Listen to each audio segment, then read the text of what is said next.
ang bilis naman. Kaya mo, ano eh. Cheetah eh.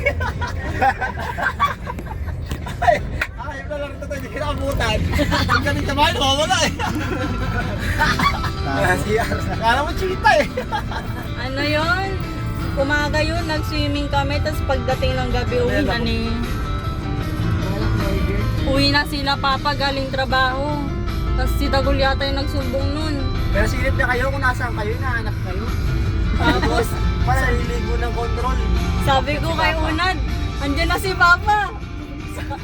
Parang hindi kami magkapatid, naghahanapan kami ng tataguan. Nahuli niya kami, ang bilis yung pumakano. Ay, nakaraan. Okay na sana kung marunong na. Sila ko eh. Pinalo niya kami, ang sakit, grabe. Kung mamamatay kayo itong grano. Dami na namatay sa control, akala nyo ba? Tapos si Dagul nun, nakaligtas siya kasi hindi man siya naligo. Magawa akong bike, nagkamabol ko na siya si Kyle.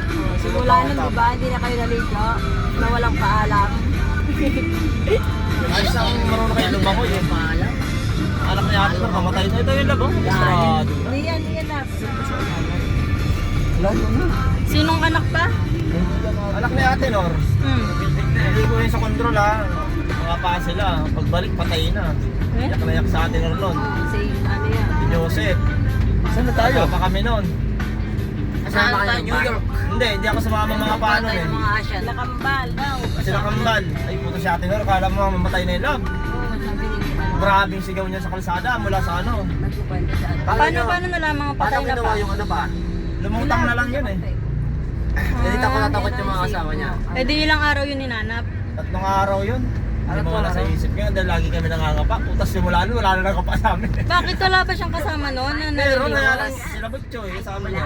Kaso? Di mawawala ang sound effect mo. Download, Sarado play, yata. at enjoy non-stop vibes with Spotify Premium.